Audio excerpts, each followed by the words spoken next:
നമസ്കാരം. Lights camera action എന്ന നമ്മുടെ ചാനലിലേക്ക് ഒരിക്കൽ കൂടി സ്വാഗതം. ഞാൻ നിങ്ങളുടെ ശാന്തിയുള്ള ദിനേശ്. കേരളമാകെ കോരിച്ചിരിയുന്ന മഴയാണല്ലോ. ആ മഴയത്ത് ഇന്നലെ എനിക്ക് സിന്ധുവായിട്ട് ചങ്ങനാശ്ശേരി വരെ ട്രെയിനിൽ പോകേണ്ടി വന്നു. ആ ട്രെയിൻ യാത്രക്കിടയിലാണ് ഞാൻ അറിയുന്നത് ചലച്ചിത്ര നിർമ്മാതാവ് KG നായർ എന്ന ഗോപാലകൃഷ്ണൻ നായർ മരിച്ചുപോയെന്ന്. ശ്വാസം മുട്ടലിനെ തുടർന്ന് PRS ആശുപത്രിയിൽ അഡ്മിറ്റ് ചെയ്യും. 5-6 ദിവസം കിടന്ന ശേഷം അദ്ദേഹം മരിച്ചു. 71 വയസ്സേ ഉള്ളൂ. ഞാൻ പലരെയും വിളിച്ചു നോക്കി സിനിമയിലുള്ള, കിട്ടുന്നില്ല. കാരണം മഴയായതുകൊണ്ട് എല്ലാവരും ഓഫ് ചെയ്ത് വെച്ചിട്ട് കിടന്ന് ഉറങ്ങിയായിരിക്കും. ഒടുവിൽ കല്ലൂർ ശശിയെ കിട്ടി. അദ്ദേഹമാണ് പറഞ്ഞത് KS നായർ മരിച്ചു എന്നുള്ള വാർത്ത ശരിയാണ് ദിനേശ് എന്ന്. KG നായർ ഒരു സിനിമയെ പ്രൊഡ്യൂസ് ചെയ്തിട്ടുള്ളൂ. മിലിറ്ററി ഇൻ്റലിജൻസ് എന്ന് പറഞ്ഞ സുരേഷ് ബാബു സംവിധാനം ചെയ്ത ഒരൊറ്റ സിനിമയെ അദ്ദേഹം പ്രൊഡ്യൂസ് ചെയ്തുള്ളൂ. പക്ഷേ സിനിമയിൽ നിറഞ്ഞു നിന്ന വ്യക്തിത്വമായിരുന്നു. ജെമിനി കളർ ലാബ്, മദ്രാസിലെ പ്രശസ്തമായ ലാബാണല്ലോ ജെമിനി. ഒരു കാലത്ത് മലയാള സിനിമയ്ക്ക് ജെമിനി കളർ ലാബ് ചോദിക്കുന്ന പൈസ ലോണായിട്ട് കൊടുക്കുമായിരുന്നു, കടം കൊടുക്കുമായിരുന്നു. അതിൻ്റെ എന്തോ ചെറിയ പലിശ അടയ്ക്കണം. ലാബ് ജെമിനി ആയിരിക്കണം. അപ്പോൾ അവർ നെഗറ്റീവ് അവരെ കയ്യിലായല്ലോ. പൈസ കൊടുക്കാതിരുന്നാൽ നെഗറ്റീവ് കൊടുക്കാതിരുന്നാൽ മതിയല്ലോ. അപ്പോൾ ജെമിനി കണ്ണൻ എന്ന് പറഞ്ഞ് പ്രശസ്തനായ ഒരു നിർമ്മാതാവ് ഉണ്ടായിരുന്നു. ജെമിനിയുടെ എല്ലാ ഇത്തരം കാര്യങ്ങൾ നോക്കിയിരുന്ന ആളാണ് ജെമിനി കണ്ണൻ.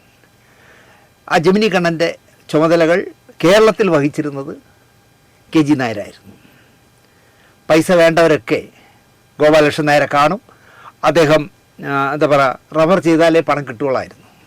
ഒരുപാട് കാശ് മലയാളികൾ തന്നെ ജെമിനിയെ പറ്റിച്ചു. ഒരുപാട് പേർ പറ്റിച്ചെങ്കിലും ഗോപാലകൃഷ്ണൻ നായർ ജെമിനി എന്താ പറയുക KG നായരായി വളർന്നു. ആരുടെ ചോദിച്ചാലും, തിരുവനന്തപുരത്ത് വന്ന് സിനിമാക്കാരോട് ആരും ചോദിച്ചാലും ഈ ജെമിനി KG നായരായിരുന്നു ചോദിച്ചാൽ വീട് പറഞ്ഞു തരും. മണിയമ്പിള്ള രാജുവിൻ്റെ കൂടെ ഒന്നിച്ച് സഹപാഠിയാണ്, ഒന്നിച്ച് പഠിച്ചവരാണ്. ഒരു ദിവസം മണിയമ്പിള്ളയുമായിട്ട് ഗോപാലകൃഷ്ണൻ നായർ ഒരു തീരുമാനമെടുത്തു, നമുക്ക് നാട് വിടാം മദ്രാസിലേക്ക്. കൊച്ചു കുട്ടികളാണ്, 14-15 വയസ്സേ ഉള്ളൂ. അങ്ങനെ നാട് വിടാനായിട്ട് റെഡിയായി എവിടെയോ പോയി നിന്ന് ചായ എന്തോ കുടിച്ചുകൊണ്ട് നിൽക്കുമ്പോൾ ഗോപാലകൃഷ്ണൻ നായരെ കാണോ മണിയമ്പിള്ളയെ കാണുമെന്ന് പറയാം, അമ്മയെ കാണണമെന്ന് തോന്നി. അങ്ങനെ കരഞ്ഞു അവിടെ നിന്ന്. അപ്പോൾ അടുത്ത് നിന്ന് ആളുകൾ കാര്യങ്ങളൊക്കെ ചോദിച്ചോ പറഞ്ഞു, തെറ്റില്ല, കുഴപ്പമില്ല, ഇനി നാടൊന്നും വിടണ്ട, ഓടി വീട്ടിൽ പോകുന്നു പറഞ്ഞ് രണ്ടിനെയും പറഞ്ഞ് വീട്ടിലേക്ക് അയച്ചു. ഒരുപാട് അനുഭവങ്ങൾ സിനിമയിൽ നിന്ന് ലഭിച്ച മനുഷ്യനായിരുന്നു KG നായർ. ഒരുപാട് പേർ തന്നെയും ജെമിനിയെയും പറ്റിച്ച കഥകളും KG നായർ പറയുമായിരുന്നു. ഇതൊന്നും എടുത്തു വച്ച് യൂട്യൂബിൽ നീ കയറ്റിക്കളയരുത് എന്ന് ഇടയ്ക്കിടെ എന്നോട് പറയുകയും ചെയ്യുമായിരുന്നു. ഈ അടുത്ത കാലത്ത് ഏതോ ഒരു ഫംഗ്ഷന് കണ്ടപ്പോൾ, നിങ്ങൾക്കിനി സിനിമയും സീരിയലും എന്തിന്, പിടിച്ചാൽ കിട്ടാത്ത ഉയരത്തിൽ പോവല്ലേ നിങ്ങൾ എന്നൊക്കെ സന്തോഷത്തോടെ നിറഞ്ഞ ചിരിയോടെ എന്നോട് പറയുകയുണ്ടായി KG നായർ. 71 വയസ്സിൽ അദ്ദേഹം യാത്ര പറഞ്ഞു. അവസാനമായി ഒന്നും കാണാൻ പറ്റിയില്ല. കാരണം ഞാൻ ചങ്ങനാശ്ശേരി പോയിട്ട് ഞാൻ സിന്നും കൂടെ തിരിച്ചു വന്നപ്പോൾ രാത്രി 10 മണിയായി. അപ്പോഴേക്കും അടക്കമൊക്കെ കഴിഞ്ഞു. വൈകുന്നേരം തന്നെ അടക്കമൊക്കെ കഴിഞ്ഞു. പാവം ഒരു നല്ല മനുഷ്യനായിരുന്നു. KG നായരുടെ ആത്മാവിന് നിത്യശാന്തി നേരുന്നു.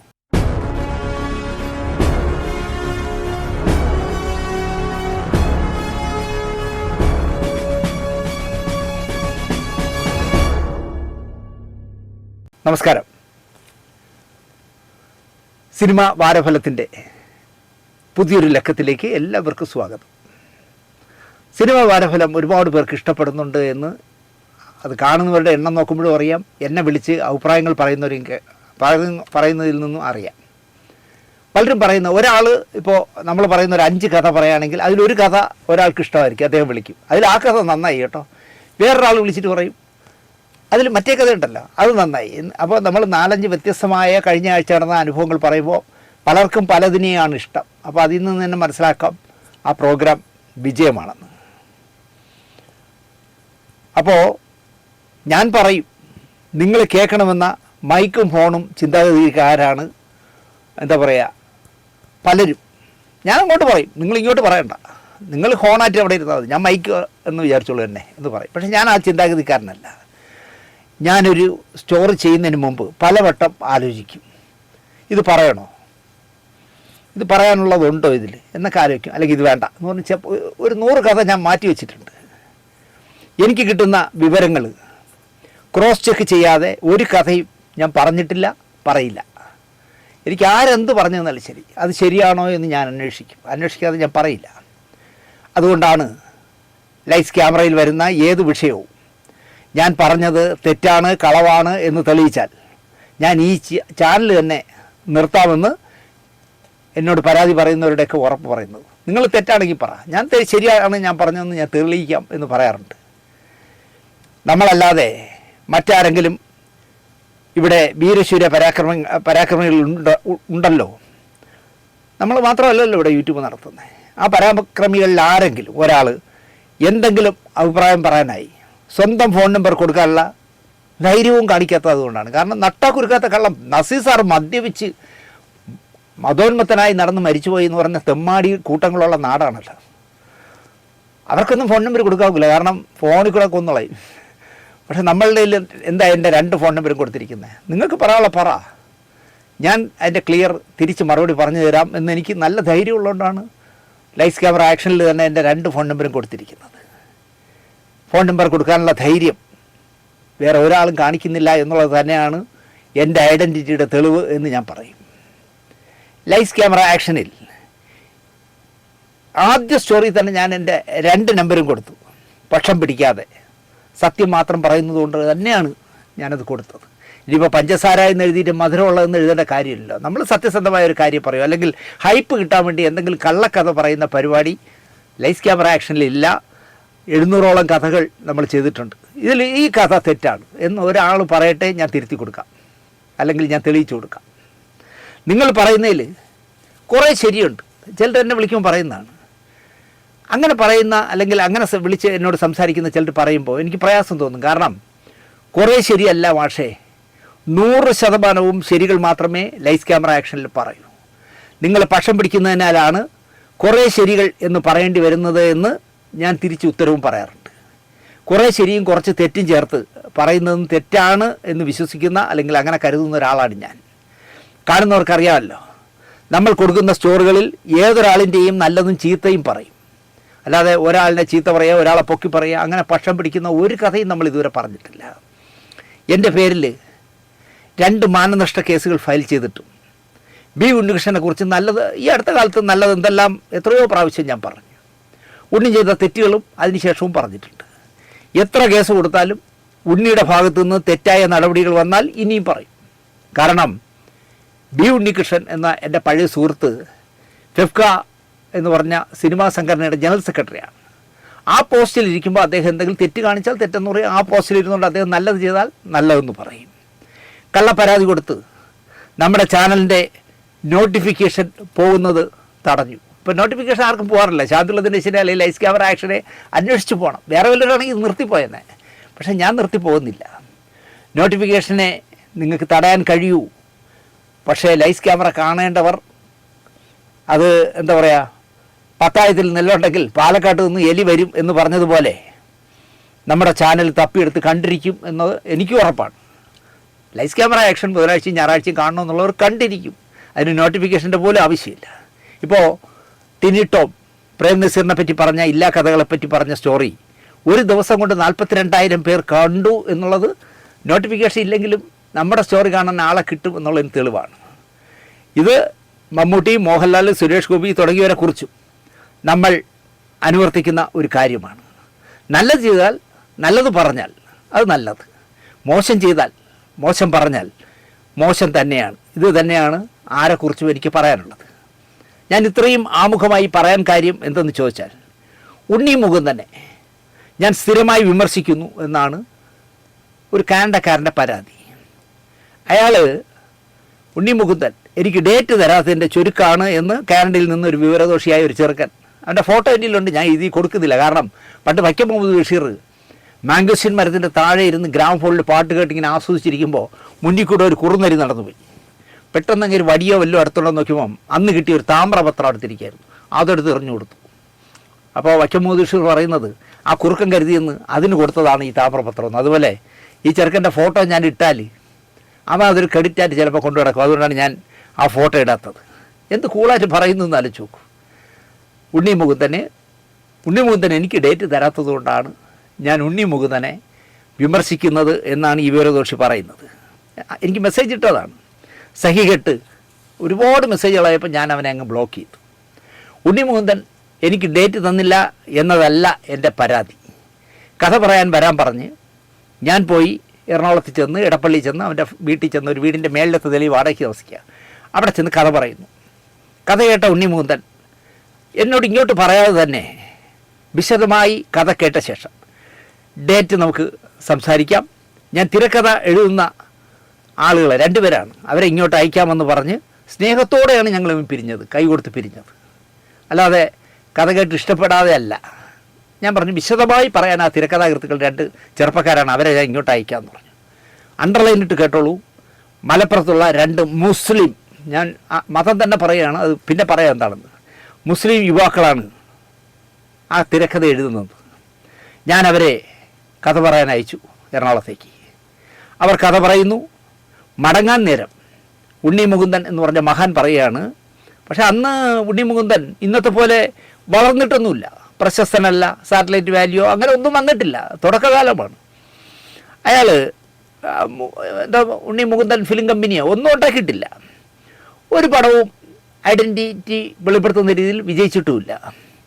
പറയുന്നത് ആ ചെറുപ്പക്കാരെ തിരിച്ചു വിളിച്ചിട്ട് ഇയാൾ പറയുകയാണ്, എനിക്ക് സബ്ജക്റ്റ് ഭയങ്കരമായിട്ട് ഇഷ്ടപ്പെട്ടു, ഈ സിനിമ നമുക്ക് ചെയ്യാം, ഒരു കാര്യം ചെയ്യൂ, ആ സംവിധായകനെയും നിർമ്മാതാവിനെയും നമുക്ക് കട്ട് ചെയ്യാം, ഞാൻ നിങ്ങൾക്ക് നിർമ്മാതാവിനെയും തരാം സംവിധായകനെയും തരാം എന്ന് പറഞ്ഞു. തുടക്കക്കാരാണ് തിരക്കഥാകൃത്തുക്കൾ, മറ്റേ വേറെ ഏത് ആണെങ്കിലും അത് സമ്മതിക്കും, കാരണം നല്ലൊരു തുടക്കം കിട്ടുന്നതല്ലേ എന്ന് മാത്രമേ വിചാരിക്കുള്ളൂ. ദിനേശ് ചേട്ടനെ പോകാൻ പറയുമോ, ഉണ്ണി മുകുന്ദനോട് വന്നാൽ നമുക്ക് സിനിമ നടക്കുമല്ലോ എന്നേ വിചാരിക്കൂ.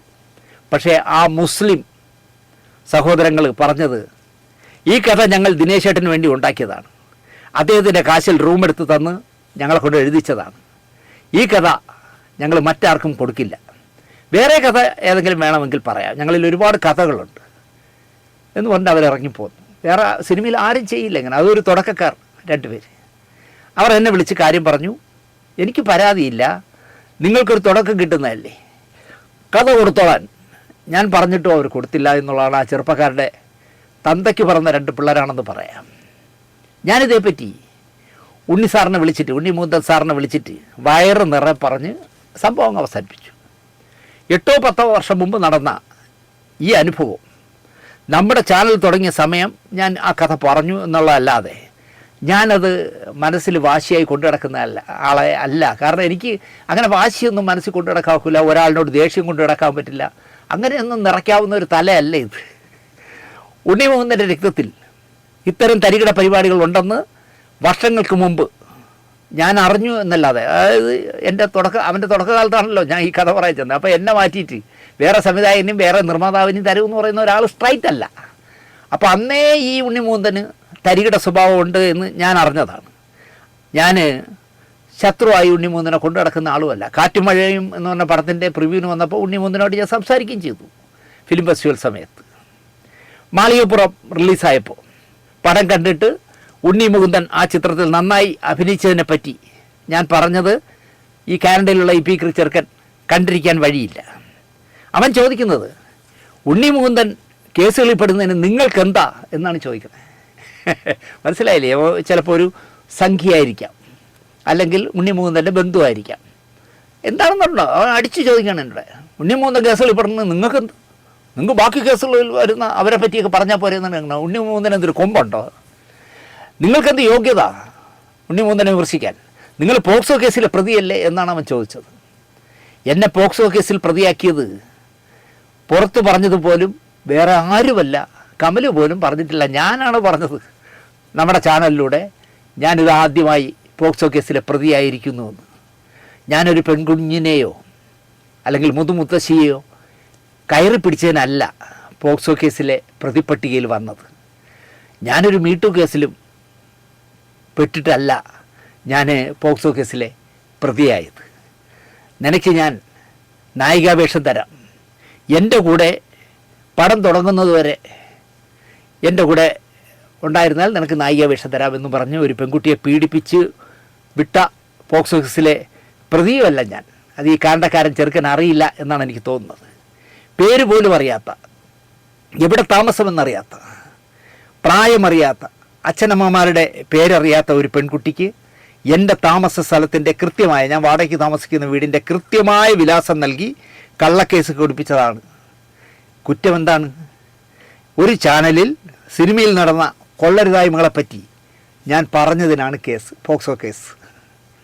വട്ടിയൂർക്കാവ് പോലീസ് സ്റ്റേഷനിൽ 1 വർഷത്തോളം തന്നെ ദുരുപയോഗം ചെയ്ത് വഞ്ചിച്ച ഒരു സംവിധായകൻ, അയാളുടെ കഴിഞ്ഞ പടത്തിൽ പ്രായപൂർത്തിയാകാത്ത 2 പെൺകുട്ടികളെയും ദുരുപയോഗം ചെയ്തു എന്ന് ഒരു പെൺകുട്ടിയാണ് പരാതി കൊടുക്കുന്നത്. ഈ വിവരം പറഞ്ഞ ജനം ടി വിയിലെ അനിൽ നമ്പ്യാർ ഈ സംവിധായകനെ വിളിച്ചു. ഇങ്ങനൊരു കേസുണ്ടല്ലോ എന്ന് തിരക്കി. അതൊരു പഴയ കേസാണ്, ഞാനത് സെറ്റിൽ ചെയ്തു എന്നാണ് സംവിധായകൻ ലൈവിൽ പോയിക്കൊണ്ടിരിക്കുക, വാർത്തയിൽ കട്ടിയാക്കൂല്ലോ, അതിൽ പറയണം, അതൊക്കെ ഞാൻ സെറ്റിൽ ചെയ്തില്ലേ, പഴയ കേസല്ലേ എന്നാണ് പറഞ്ഞത്. എന്നെ അവർ വിളിക്കുമ്പോൾ ഒരു പെൺകുട്ടിയുടെ ചാരിത്രം കവർന്നെടുക്കുകയോ ഒരാളെ കൊല്ലുകയോ ചെയ്തിട്ട് ഞാനത് സെറ്റിൽ ചെയ്തു എന്ന് പറയാമോ എന്ന് ഞാൻ ചോദിച്ചു. പിന്നെ ഇവിടെ പോലീസും കോടതിയൊന്നും വേണ്ടല്ലോ എന്ന് പറഞ്ഞതിനാണ് എൻ്റെ പേരിൽ പോക്സോ കേസ് എടുത്തത്. അത് ഈ പറഞ്ഞ കാനഡയിലുള്ള ഈ പൊട്ടൻ ചെറുക്കന് മനസ്സിലായിട്ടില്ല, അതാണ് പ്രശ്നം. അല്ലാതെ ഞാൻ ആരെയും പീഡിപ്പിച്ചതല്ല. അടുത്ത കഥ. കുറച്ച് സിനിമകളിലെ ഊർമിള ഉണ്ണി എന്നുള്ള അഭിനേത്രി അഭിനയിച്ചിട്ടുള്ളൂ. പക്ഷേ മിക്ക വേഷങ്ങളും നമ്മൾ കണ്ടിട്ടുണ്ടെങ്കിൽ ആ സിനിമ നമ്മളെ പിന്തുടരും. ആ വേഷങ്ങൾ ശ്രദ്ധിക്കപ്പെടുന്ന നോട്ടബിളായ കുറച്ച് വേഷങ്ങളെ അവർ ചെയ്തിട്ടുള്ളൂ. ജി അരവിന്ദൻ്റെ മാറാട്ടം എന്നൊരു സിനിമയുണ്ട്. എത്ര പേര് കണ്ടിട്ടുണ്ടെന്ന് എനിക്കറിയണ്ടോ? ദൂരദർശൻ, കേന്ദ്ര ദൂരദർശനാണ് അത് നിർമ്മിച്ചത്. 1988 പുറത്തു വന്ന സിനിമയായിരുന്നു മാറാട്ടം. കാവാല നാരായണ പണിക്കർ തിരക്കഥ എഴുതിയ സിനിമയാണ്. ഗാനരചനയും കാവാലമാണ്. സംഗീതം അരവിന്ദൻ, സംവിധായകൻ തന്നെ സംഗീതം കൊടുത്തു. 12 പാട്ടുകളുണ്ട്. ദൂരദർശനാണ് നിർമ്മിച്ചത്. 1.5 മണിക്കൂർ ദൈർഘ്യമുള്ള സിനിമയായിരുന്നു. ഊർമിള ഉണ്ണിയായിരുന്നു അതിലെ നായിക.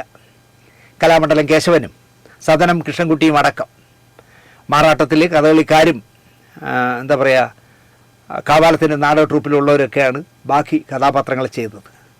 അരവിന്ദൻ മരിച്ച ദിവസം ഡൽഹി ദൂരദർശൻ മാറാട്ടം കാണിച്ചു എന്ന് തോന്നുന്നു. അന്നാണ് ഞാൻ കണ്ടത് മാറാട്ടം. ഊർമിള ഉണ്ണിയുടെ മാറാട്ടത്തിലെ ചില സീനുകൾ മനസ്സിൽ നിൽക്കുന്നു ഇപ്പോഴും മായാതെ. ഹരിഹരൻ്റെ സർഗത്തിൽ മനോജ് കെ ജയൻ അവതരിപ്പിച്ച കുട്ടൻ തമ്പുരാൻ്റെ അമ്മയായിരുന്നു ഊർമിള ഉണ്ണി. ഊർമിള ഉണ്ണിയുടെ ബന്ധം നിങ്ങൾക്കറിയാമോ എന്ന് എനിക്കറിയില്ല. സംയുക്ത വർമ്മയുടെ അമ്മയുടെ സഹോദരിയാണ്. ഉത്തര ഉണ്ണിയുടെ അമ്മ. സൂര്യ കൃഷ്ണമൂർത്തിയെ പോലെ ഗണപതിയുടെ വലിയ ആരാധികയാണ് ഊർമിള ഉണ്ണി. നേരിൽ ഞാൻ ഇന്ന് വരെ ഞങ്ങൾ തമ്മിൽ അങ്ങോട്ടും ഇങ്ങോട്ടും കണ്ടിട്ടില്ല. പക്ഷേ ഊർമിള എൻ്റെ നല്ല പരിചിതയാണ്, നല്ല സുഹൃത്താണ്. ഇടയ്ക്കിടെ എനിക്ക് ചില പോസ്റ്റുകളിടും. അതിൽ നിന്ന് ഞാൻ പലപ്പോഴും ഊർമിളയെ വായിച്ചെടുക്കാറുണ്ട്. എനിക്ക് പലപ്പോഴും തോന്നിയിട്ടുള്ളത് ഊർമിള ഉണ്ണിക്ക് മാധവിക്കുട്ടിയുമായി നല്ല സാമ്യമുണ്ട് എന്നാണ്. രൂപത്തിലല്ല, സ്വഭാവത്തിൽ. സ്നേഹത്തിനായി കൊതിച്ച മനസ്സുകളായിരുന്നു ഇരുവരുടെയും, ഊർമിളയുടെയും മാധവിക്കുട്ടിയുടെയും. വഞ്ചിക്കപ്പെടാൻ നിന്നു കൊടുക്കേണ്ടി വന്ന ഹതഭാഗ്യങ്ങളുമായിരുന്നു ഇരുവരും. ചതിച്ചവരെ പറ്റി, മനസ്സറിയാതെ പോയവരെ പറ്റി ഇരുവരും ശാപവാക്കുകളോ തെറിപ്രയോഗമോ ക്യാമറയ്ക്ക് മുന്നിൽ കള്ളക്കണ്ണീരോടെ നിന്ന് കള്ളക്കണ്ണീര് വീഴ്ത്തിക്കൊണ്ട് കള്ളക്കഥകൾ പറയുകയോ ഒന്നും മാധവിക്കുട്ടിയും ചെയ്തിട്ടില്ല, ഊർമിളയും ചെയ്തിട്ടില്ല. അടുത്തിടെ ഊർമിള ഉണ്ണി എനിക്കൊരു പോസ്റ്റ് ഇട്ടു. ആ പോസ്റ്റ് ഒരു കാർഡാണ്. ആ കാർഡിൽ എഴുതിയിരിക്കുന്നത് എന്നെ വല്ലാതെ ഹോണ്ട് ചെയ്ത ഒരു വരിയാണ്. ഇടിച്ചു കയറി വന്നിട്ട് തകർത്തെറിഞ്ഞ് പോകുന്നവർക്ക് കാണത്തക്ക വിധത്തിൽ ഹൃദയത്തിലൊരു ബോർഡ് സ്ഥാപിക്കണം, നന്ദി, വീണ്ടും വരാതിരിക്കുക. എന്ത് നല്ല വരികളെന്ന് ആലോചിച്ച് നോക്കിയേ. ഇടിച്ചു കയറി വന്നിട്ട് തകർത്തെറിഞ്ഞ് പോകുന്നവർക്ക് കാണത്തക്ക വിധത്തിൽ ഹൃദയത്തിലൊരു ബോർഡ് സ്ഥാപിക്കണം, നന്ദി, വീണ്ടും വരാതിരിക്കുക. മുഹമ്മദ് മുഹസിൻ എന്ന് പറയുന്ന വോച്ചറുള്ള ഒരു ചെറുപ്പക്കാരനുണ്ടാക്കിയ ഫേസ്ബുക്കിലിട്ട പോസ്റ്റാണത്. അത് റീപോസ്റ്റ് ചെയ്തതാണ് ഊർമിള ഉണ്ണി എനിക്ക്. അപ്പം തന്നെ ഞാൻ അവർക്ക് ഒരു മറുപടി ഇട്ടു. ഞാൻ താങ്കളോട് എവിടെയെങ്കിലും വെച്ച് നേരിൽ കാണുമ്പോൾ പറയാനിരുന്നതാണ് ഇതുപോലൊരു ബോർഡ് വയ്ക്കാൻ, നിങ്ങളും വയ്ക്കണം ഇതുപോലൊരു ബോർഡ് എന്ന് പറയാനിരുന്നതാണ്. പിന്നാലെ ഒരു പോസ്റ്റ് കൂടി ഞാനിട്ടു. വേദനിപ്പിക്കേണ്ട സ്വന്തം മനസ്സിനെ, നമ്മളെ മനസ്സിലാക്കാത്തവർ പോകട്ടെന്നേ. അതിനവർ ഈ 2 എണ്ണത്തിന് ചേർത്ത് ഒരൊറ്റ മറുപടി എനിക്ക് കിട്ടുള്ളൂ, ഒരു മൂളൽ മാത്രം എനിക്കിട്ട് ആ പാവം ആ പോസ്റ്റ് അവസാനിപ്പിച്ചു. അഭിനയത്തിൽ തിരക്കില്ലാത്ത പോയതുകൊണ്ടായിരിക്കണം, മറ്റെന്തൊക്കെയോ മേഖലകളിലേക്ക് ഇടയ്ക്കിടെ ഊർമിള ഉണ്ണി തിരിയും. കുറച്ചു കാലം മുമ്പ് കസവ് ഗവണിയിൽ ഗണപതിയുടെയും ശ്രീകൃഷ്ണൻ്റെയും ഒക്കെ പടം വരയ്ക്കൽ, ബാത്തിക്ക് പോലെ പടം വരയ്ക്കലായിരുന്നു അവരുടെ ജോലി. പിന്നെ പറഞ്ഞു, അമ്മു വർമ്മയുടെ പിൻബലത്തിൽ ഞാനും വീണ വായിക്കാൻ തുടങ്ങിയെന്നും ഞങ്ങളെ അനുഗ്രഹിക്കണം എന്ന് പറഞ്ഞൊരു പോസ്റ്റ് വന്നു.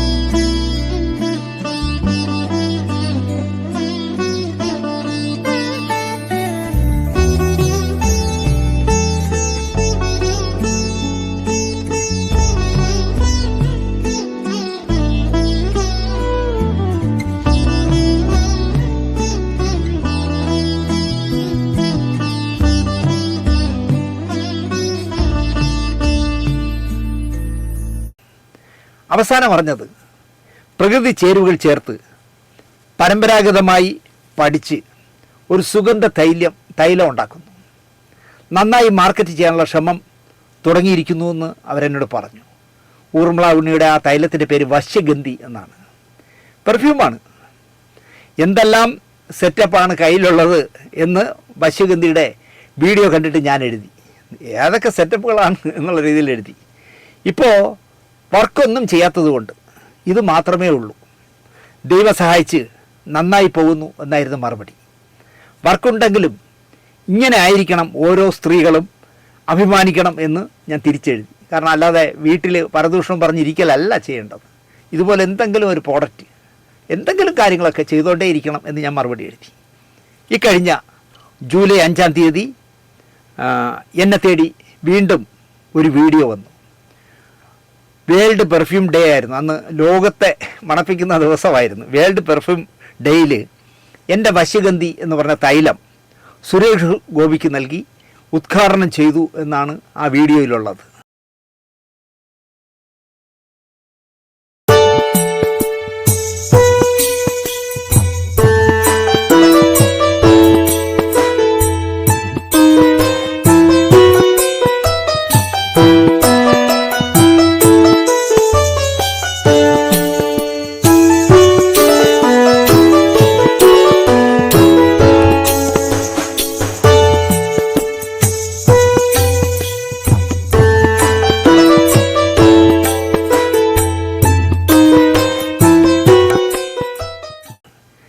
പാലായിലെ ചിത്രീകരണ തിരക്കിനിടയിലും ഊർമിള ഉണ്ണിക്കായി അരമണിക്കൂർ സമയം മാറ്റിവെച്ച് സന്തോഷപൂർവ്വം സുരേഷ് ഗോപി വന്ന് വശ്യഗന്ധി തൈലം പുറത്തിറക്കി. എറണാകുളം കോർപ്പറേഷനിലെ 62-ാം വാർഡ് കൗൺസിലർ പത്മജ മേനോൻ ഒരു ഷോൾ സുരേഷ് ഗോപിക്ക് അണിയിച്ചു. ചടങ്ങിന് തുടക്കമിട്ടു. വശ്യഗന്ധി ചെവിയുടെ പുറകിലൊക്കെ സുരേഷ് ഗോപി പുരട്ടിക്കൊണ്ട് അത് ഉദ്ഘാടനം ചെയ്തു.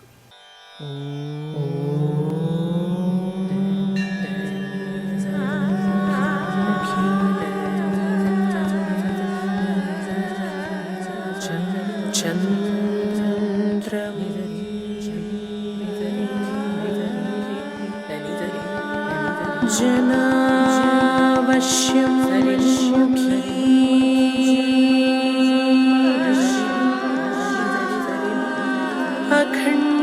അഖണ്ഡവശ്യം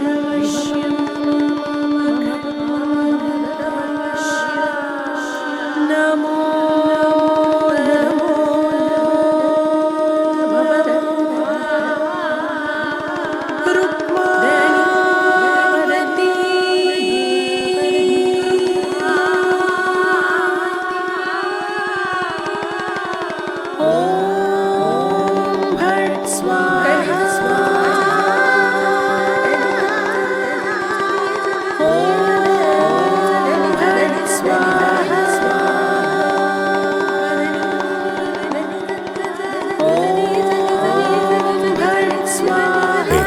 Not just a fragrance, it's a signature.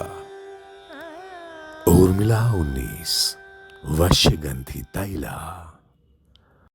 വശ്യഗന്ധിയുടെ inaugural ഫിലിമാണ് നിങ്ങളിപ്പോൾ കണ്ടത്. ഈ വീഡിയോയിൽ പിന്നണി പാടിയത് ആരാണെന്ന് നിങ്ങൾക്കാർക്കെങ്കിലും മനസ്സിലായോ എന്നെനിക്കറിയില്ല. ഊർമിള ഉണ്ണിക്ക് വേണ്ടി ചെയ്ത ഈ വീഡിയോ ഫിലിമിൽ പിന്നണി പാടിയിരിക്കുന്ന ശബ്ദം ആർക്കെങ്കിലും തിരിച്ചറിയാൻ കഴിഞ്ഞോ എന്നെനിക്കറിയില്ല.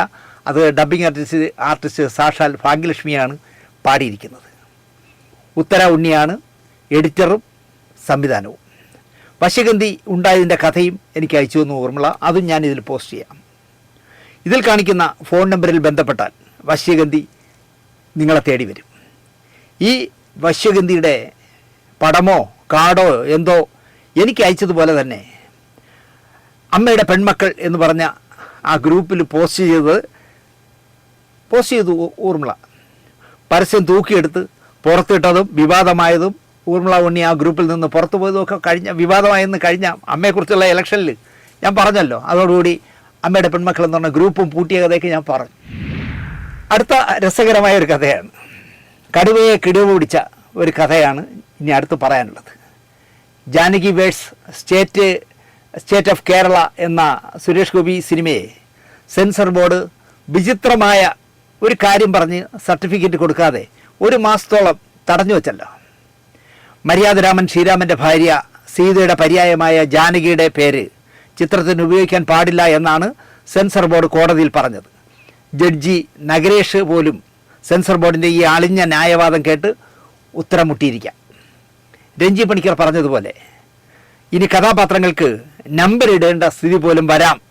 എടാ 9, നീ കളിക്കുന്നത് 21 നീ സൂക്ഷിച്ചോ. എൻ്റെ ഭാര്യ 19 നിൻ്റെ കൂടെ പഠിച്ചവൾ എന്ന് പറഞ്ഞതുകൊണ്ട് മാത്രം എടാ 9 നിന്നെ ഞാൻ വെറുതെ വിടുന്നു. നീ പോ മോനെ ദിനേശ എന്ന് പറയാൻ പറ്റില്ല. പകരം അത് തെറ്റിപ്പോയി എന്ന് പറഞ്ഞിട്ട് നീ പോടാ 9 എന്നൊക്കെ പറയേണ്ടി വരാം. നമ്മുടെ രാജ്യം പോകുന്ന പോക്ക് ആ വഴിക്കാണ്. എന്തായാലും ജാനകിക്ക് ഒരു തന്തയുണ്ടാക്കി വിദ്യാധരൻ. അയാളുടെ പേര് ജാനകിക്ക് പേരിനൊപ്പം നൽകി. കൂട്ടത്തിൽ കോടതിയിൽ ജാനകിക്കായി വാദിക്കുന്ന വക്കീല് ജാനകി എന്ന് വിളിക്കുന്ന ചില സ്ഥലങ്ങളിൽ ബീപ്പ് ശബ്ദം നൽകി സർട്ടിഫിക്കറ്റ് നൽകി പ്രശ്നം അവസാനിപ്പിച്ചു. ഇത് ചിത്രീകരിക്കുന്ന ഇന്ന് കേരളത്തിൽ മുഴുവൻ Janaki versus Kerala state of Kerala എന്നുള്ള സിനിമ പ്രദർശനം തുടങ്ങി. തൃശ്ശൂരിൽ സുരേഷ് ഗോപി അതിലെ നായകൻ സിനിമ കാണാൻ വന്നു എന്നുള്ള വാർത്ത ഇന്ന് ഉച്ചയ്ക്കുള്ള വാർത്തയിൽ ടി വിയിൽ കേൾക്കുന്നത് കേട്ടു. എങ്ങനെ അങ്ങേർക്ക് വരാൻ തോന്നിയെന്നാണ് ഞാൻ ആലോചിക്കുന്നത്. ആ പടത്തിൻ്റെ നായകനായിട്ട് പോലും കമ എന്നൊരു അക്ഷരം പറയാത്ത, ഒന്നുകിൽ സെൻസർ ബോർഡിനെ ന്യായീകരിക്കണം, ഇല്ലെങ്കിൽ സെൻസർ ബോർഡ് ചെയ്ത് തെമ്മാടുത്തനാണെന്ന് പറയണം. ഇത് വായില്ലാക്കുന്നില്ല അപ്പനെ പോലെ ഈ കഴിഞ്ഞ 1 മാസം ഇരുന്നിട്ട് ഒരു എളുപ്പമില്ലാതെ ഇന്ന് വന്ന് അദ്ദേഹം നായകനായ സിനിമ തൃശ്ശൂരിൽ വന്ന് അദ്ദേഹത്തിൻ്റെ അദ്ദേഹവും മക്കളും എല്ലാം കൂടെ കാണുന്നതിൻ്റെ വീഡിയോ കാണിക്കുന്നത് കേട്ടു. പറയാൻ വന്നത്, ജാനകിക്ക് സർട്ടിഫിക്കറ്റ് കൊടുത്ത സെൻസർ ബോർഡിന് പ്രശസ്തനായ അഭിഭാഷകനും TV സംവാദങ്ങളിൽ കൃത്യതയോടെ കാര്യങ്ങൾ പറയുകയും ചെയ്യുന്ന ഹരീഷ് വാസുദേവൻ എന്ന് പറഞ്ഞൊരു നല്ല ചെറുപ്പക്കാരൻ വക്കീലുണ്ട്. അയാളൊരു ഉഗ്രം പണി സെൻസർ ബോർഡിന് കൊടുത്തു. ഹരീഷ് വാസുദേവൻ കേന്ദ്ര സെൻസർ ബോർഡിന് ഒരു കാര്യം അറിയാൻ വേണ്ടി വിവരാവകാശം വഴിയാണ് കത്ത് കൈമാറിയിരിക്കുന്നത്. ഞാനൊരു സിനിമ നിർമ്മിക്കുന്നു. ഹരീഷ് വാസുദേവൻ ഒരു സിനിമ നിർമ്മിക്കുന്നു. അതിൽ ദൈവങ്ങളുടെ പേരുകൾ കഥാപാത്രങ്ങൾക്ക് വരാതിരിക്കാനായി ഏതൊക്കെ പേരുകൾ ഉപയോഗിക്കാം അല്ലെങ്കിൽ ഏതൊക്കെ പേരുകൾ ഉപയോഗിക്കരുത് എന്ന് സെൻസർ ബോർഡ് പ്രസിദ്ധീകരിക്കണം എന്നാണ് കൊടുത്ത കത്ത്. അല്ലെങ്കിൽ എൻ്റെ അപേക്ഷയ്ക്ക് സെൻസർ ബോർഡ് ഉത്തരം നൽകുമ്പോൾ വേണേൽ ഞാൻ തന്നെ പ്രസിദ്ധീകരിക്കാം എന്നാണ് അയാൾ പറഞ്ഞത്. നിങ്ങൾക്ക് ഏതൊക്കെ പേരുകൾ പ്രസിദ്ധീകരിക്കാമെന്ന് സെൻസർ ബോർഡിന് പറയാമെങ്കിൽ ആ ലിസ്റ്റിംഗ് തന്നാൽ മതി, ഞാൻ പ്രസിദ്ധീകരിച്ചോളാം എന്നാണ് ഹരീഷ് പറയുന്നത്. വിവരാവശ്യം വഴി ആയിരിക്കുമോ അതോ സാധാരണ ഒരു അപേക്ഷ അയക്കുമ്പോഴാണോ എന്ന് എനിക്കറിയില്ല. എന്തായാലും ഹരീഷ് വാസുദേവൻ്റെ അപേക്ഷ കേൾക്കുമ്പോൾ നമുക്ക് സില്ലിയായി തോന്നാം. ശരിക്കും സെൻസർ ബോർഡ് പെട്ടിരിക്കുകയാണ് എന്നുള്ളതാണ് സത്യം.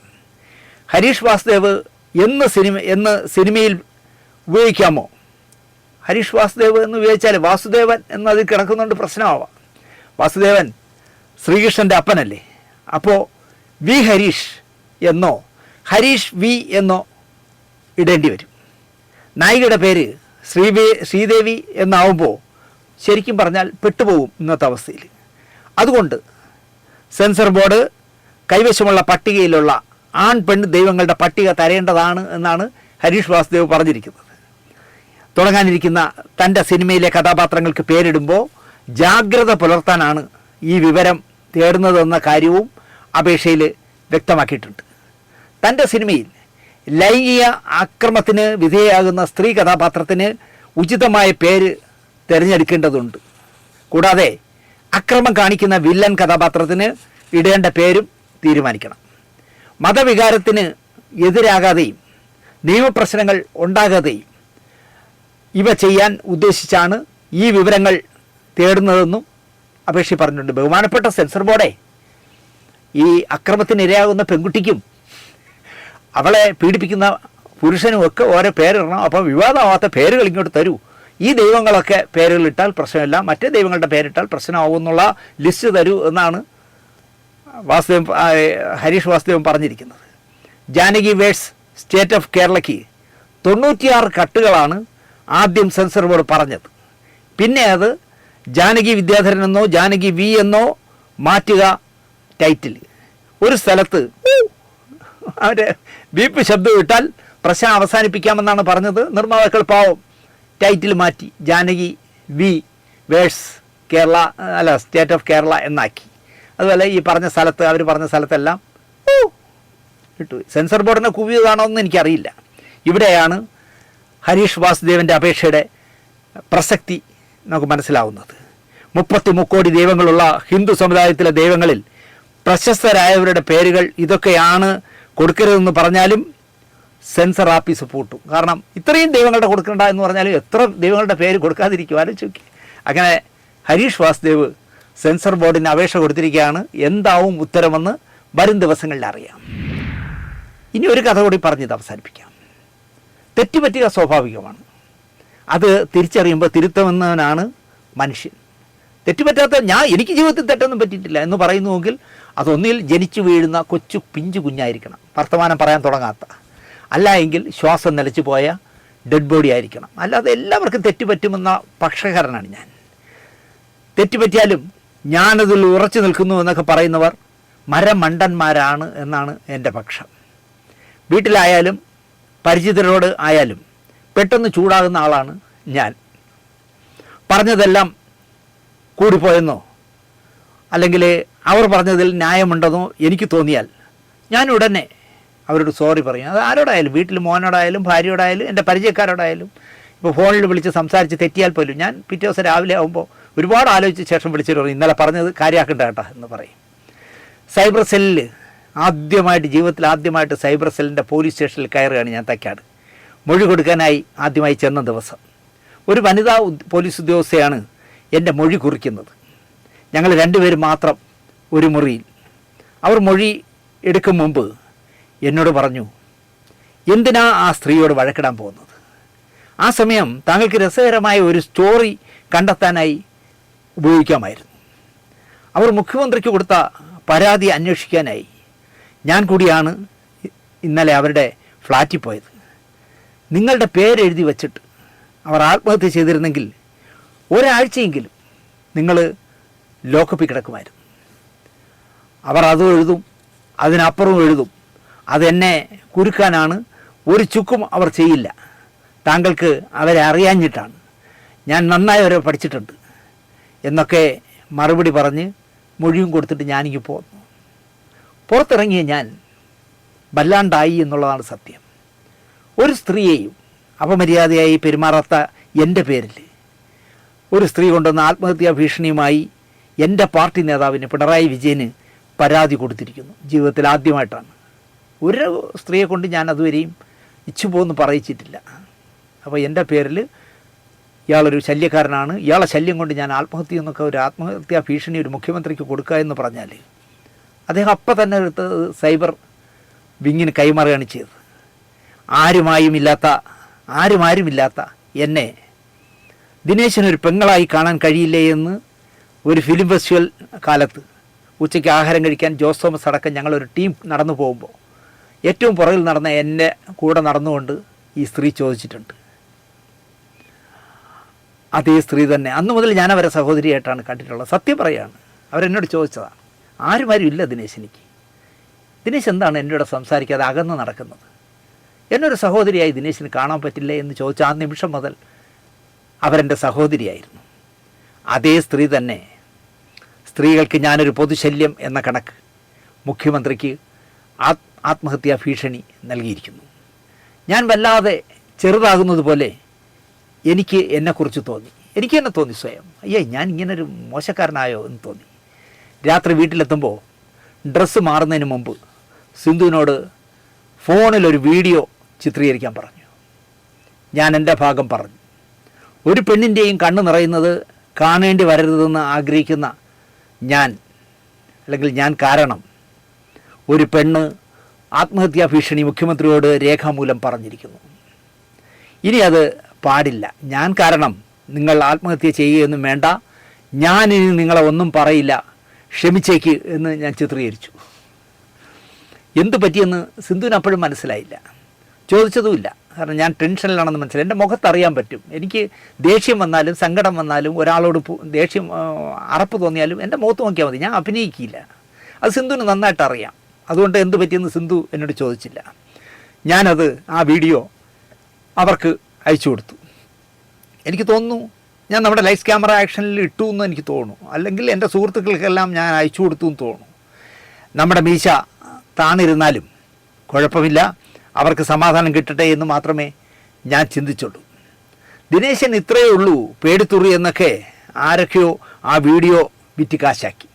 എൻ്റെ സുഹൃത്ത് ജോസ് തോമസ് പോലും ദിനേശ് മാപ്പ് പറഞ്ഞു എന്നാക്കി. ഞാൻ മാപ്പല്ല പറഞ്ഞത്, പക്ഷേ മാപ്പ് പറഞ്ഞു എന്ന് ജോസ് തോമസ് തന്നെ അദ്ദേഹത്തിൻ്റെ ചാനലിലൂടെ പറഞ്ഞു. ഞാനതിന് മറുപടി പറയാനൊന്നും പോയില്ല. ജോസിന് അങ്ങനെ തോന്നിയെങ്കിൽ അങ്ങനെ ഇരിക്കട്ടെ എന്ന് ഞാൻ വിചാരിച്ചു. എനിക്കറിയാമല്ലോ. ഞാൻ ഒരു നിമിഷം സത്യം പറഞ്ഞാൽ വീണ്ടും വികാരനായിപ്പോയി. എനിക്കറിയാമല്ലോ നന്നായിട്ട്.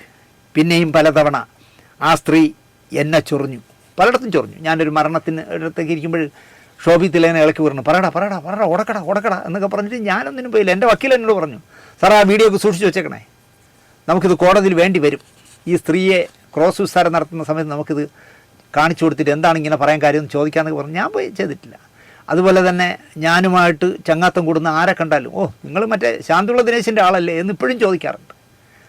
ഞാനതൊക്കെ കേൾക്കുമ്പോൾ ചിരിച്ചുകൊണ്ടിരിക്കുകയുള്ളൂ. കാരണം വിവരം കേട്ട ഒരു സ്ത്രീ പറയുന്നതിന് നമ്മളെന്തിന് ചെവി കൊടുക്കണം, ഇനി അവരെ പറ്റി ഒന്നും പറയരുത് എന്ന് ഞാൻ അങ്ങനെ തീരുമാനിച്ചു. ഇപ്പോൾ ഇതൊക്കെ എന്നെ ഓർമ്മിപ്പിച്ചത് നമ്മുടെ ടിനി ടോമാണ്. UK നിന്ന് നാട്ടിലെത്തിയ ടിനി ടോം, അൻസിബ ഹസൻ എന്ന് പറഞ്ഞ നടിയുണ്ടല്ലോ, അൻസിബ, അവരെയും കൂട്ടി തിരുവനന്തപുരത്ത് വന്ന് എന്താ പറയുക, സകലമാന ആളുകളുടെയും രക്ഷകനായ നിർമ്മാതാവ് G. സുരേഷ് കുമാറിനെ കണ്ടു. ആരും അറിഞ്ഞിട്ടില്ല, ഒരു പത്രക്കാരും അറിഞ്ഞിട്ടില്ല ടിനി ടോമും അൻസിബിയും കൂടെ വന്നത്. ജനൻ TV യുടെ ഇപ്പോഴത്തെ ചെയർമാനോ വൈസ് ചെയർമാനോ എന്തോ ഒരു പോസ്റ്റിലാണ് ഇപ്പോൾ സുരേഷ് കുമാർ. എനിക്ക് എന്താണെന്ന് എനിക്കറിയില്ല. ടിനി ടോമും അൻസിബിയും കൂടി ജനൻ TV യുടെ ഓഫീസിൽ ചെന്നു. പ്രേം നസീർ ഫൗണ്ടേഷൻ്റെ ചെയർമാനാണല്ലോ ഇപ്പോൾ സുരേഷ് കുമാർ. വാസ്തവത്തിൽ ഇപ്പോൾ പ്രേം നസീറിൻ്റെ പേരിൽ ഒരു 150 സംഘടനകളുണ്ടെന്ന് തോന്നുന്നു. ഒരൊറ്റ സംഘടനയേ ഉള്ളൂ പ്രേം നസീറിൻ്റെ കുടുംബക്കാർ വിശ്വസിക്കുകയും സഹകരിക്കുകയും ചെയ്യുന്നത് ഈ പ്രേം നസീർ ഫൗണ്ടേഷനിലാണ്. അപ്പോൾ അവിടെ ചെന്നു. അപ്പോൾ സുരേഷ് കുമാർ എന്ത് ചെയ്യുന്നു വെച്ചാൽ ഈ ഫൗണ്ടേഷൻ്റെ സെക്രട്ടറി ഫൈസൽ ബഷീറിനെയും ട്രഷറർ നാസർ സെന്നിനെയും വിളിച്ചു വരുത്തി. മൂവരോടും ടിനി ടോം തനിക്ക് പറ്റിയ അബദ്ധം തുറന്നു പറഞ്ഞു. സീനിയറായ പലരും പലതും പറയും. അത് പഴയകാല സിനിമാ കഥകളും ഒക്കെ ആയതുകൊണ്ടാണ് ഞാൻ കേട്ടോണ്ടിരിക്കുന്നത്. അങ്ങനെ പറഞ്ഞ കഥകൾ ക്രോസ് ചെക്ക് ചെയ്യാതെ ഞാൻ പറഞ്ഞു എന്നാണ് ടിനി പറയുന്നത്. എനിക്ക് അബദ്ധം പറ്റിയതാണ്. നസീർ സാറിനെ പറ്റി പറയാനൊന്നും ഞാൻ ആളല്ല, പറ്റിപ്പോയി. പ്രേം നസീറിൻ്റെ പേരിലുള്ള ഏക ഒഫീഷ്യൽ സംഘടനയാണ് പ്രേം നസീർ ഫൗണ്ടേഷൻ. നസീർ സാറിൻ്റെ ബന്ധുക്കളുള്ള ഏക സംഘടന. ആ സംഘടനക്കാർക്ക് വേണ്ടി സംഘടനയോട് ടിനി ടോം തനിക്ക് പറയാനുള്ളതൊക്കെ എഴുതി കൊടുത്തു. എനിക്ക് പറ്റിയൊരു അബദ്ധമാണ്, എന്നോട് ക്ഷമിക്കണം എന്ന് പറഞ്ഞു കൊടുത്തു. അവർക്കും വലിയ സന്തോഷമായി. അത് എൻ്റെ മനസ്സിൽ നിന്നുള്ള ഒരു ഉദ്ദേശമില്ല, ഒരു ദുരുദ്ദേശമില്ല. അതെ, സതുദ്ദേശം മാത്രം വെച്ചിട്ട് ഒരു അഭിമുഖത്തിൽ ലൈം ലൈറ്റിൽ ഉള്ള സമയത്ത് എല്ലാവരും ഉണ്ടാവും, അല്ലെങ്കിൽ ആരും ഉണ്ടാവില്ല എന്നത് പറയാനാണ് ഉദ്ദേശിച്ചത്. ഒരിക്കലും നസീർ സാറിനെ പോലത്തെ മലയാള സിനിമയുടെ ദൈവം അല്ലെങ്കിൽ ഗോഡ് ഓഫ് മലയാള സിനിമേനെ ഒരു വിധത്തിലും തേജോവധം ചെയ്യാനോ മോശമായിട്ട് പറയാനോ ഞാൻ ഉദ്ദേശിച്ചിരുന്നില്ല. പക്ഷെ അത് ഞാൻ നാട്ടിലുണ്ടായിരുന്നില്ല, ഇന്നലെയാണ് യു കെന്ന് എത്തിയത്. അത് ഡൈവേർട്ടായി പോയി. അപ്പോൾ അതിന് വേദനയുള്ളവർക്കല്ല, അല്ലാത്തവർക്കും എൻ്റെ അമ്മ ഉൾപ്പെടെയുള്ളവർ ചോദിച്ചു, നീ എന്താ? ഞാൻ പറഞ്ഞു അതല്ല, തെറ്റായിട്ട്. പക്ഷെ ഇത് എന്തോ ഒരു അപകടം പറ്റിയതുപോലെ എൻ്റെ ടങ് സ്ലിപ്പ് തന്നെയാണ്. അത് പറഞ്ഞ രീതി ശരിയായില്ല എന്ന് തെറ്റായിട്ട് വ്യാഖ്യാനിക്കപ്പെടുകയാണെന്നുണ്ട്. അപ്പം എൻ്റെ ഉള്ളിൽ നിന്ന് തന്നെ ഇതിന് മാപ്പ് പറയണമെന്ന് എനിക്ക് തന്നെ തോന്നിയിട്ട് നേരിട്ട് ഇവിടെ വന്നിട്ട്. കാരണം ഈ ന്യൂസ് ചാനലിൽ കാണാനുള്ളൊരു ഇതുണ്ടായിരുന്നല്ലോ, 10-15 ദിവസം പുറത്തായിരുന്നു. സുരേഷ് ഏട്ടനും അതുപോലെ തന്നെ ഫൗണ്ടേഷന്റെ ഫൈസലിക്കയും നാസിറിക്കയും ഞങ്ങൾ ഇന്ന് ഒരുമിച്ച് കൂടി മാപ്പ് ഞാൻ എഴുതി കൊടുക്കുന്ന രീതിയിൽ തന്നെ അവർക്ക് കൊടുക്കുകയും, അവിടെ ഞാൻ ജനം ടിവിയിലായിരുന്നു, അവിടെ വെച്ച് എൻ്റെ ബൈറ്റ് എടുക്കുകയും, പിന്നെ നിങ്ങളെ നേരിട്ട് കണ്ട് പറയണം. അതായത് ഇഷ്ടപ്പെടുന്ന ഒരുപാട് പേരുണ്ട്, അവർക്ക് വേദനിച്ചിട്ടുണ്ടാവും. ഞാൻ ചിന്തിക്കാത്തൊരു കാര്യമാണ് സംഭവിച്ചത്. എരിവും പുളിയൊക്കെ കൂട്ടുന്ന നാവല്ല, ഒരു തെറ്റുപറ്റി എന്നുള്ള രീതിയിൽ മാപ്പ് പറയുകയും, ലോകത്തുള്ള എല്ലാ നസീർ സാറിന്റെ ആരാധകരോടും മാപ്പ് ചോദിക്കുകയും. ഈ വിവാദ സംസാരം ഇവിടെ ഇങ്ങനെ ഭംഗിയായി അവസാനിച്ചു. ഇനി അതിനെപ്പറ്റി ചർച്ചയില്ല എന്ന് അവരും പറഞ്ഞു. നന്നായി ടിനിട്ടോം എന്നേ ഞാൻ പറയൂ. തെറ്റുപറ്റി എന്ന് സ്വയം തോന്നിയപ്പോൾ, യു കെയിൽ നിന്നും നാട്ടിലെത്തിയപ്പോൾ നേരിട്ട് വന്ന് പ്രശ്നം പരിഹരിക്കാൻ തോന്നിയ താങ്കളുടെ മനസ്സും അഭിനന്ദനം അർഹിക്കുന്നു. ഇതിന് മുൻകൈയെടുത്ത സുരേഷ് കുമാറിനും നമ്മളൊരു നല്ല നമസ്കാരം പറയണം. കാരണം കിട്ടിയ അവസരം വെച്ച് മുതലാക്കാൻ സുരേഷ് കുമാർ ഒരിക്കലും ജീവിതത്തിൽ സിനിമാ രംഗത്ത് ശ്രമിച്ചിട്ടേയില്ല. പ്രശ്നങ്ങൾ രമ്യമായി പരിഹരിക്കുന്നതാണ് സുരേഷ് കുമാറിന് എപ്പോഴും ഇഷ്ടം. ഈ പ്രശ്നത്തിലും സുരേഷ് കുമാർ ആ നിലപാടാണ് സ്വീകരിച്ചത്.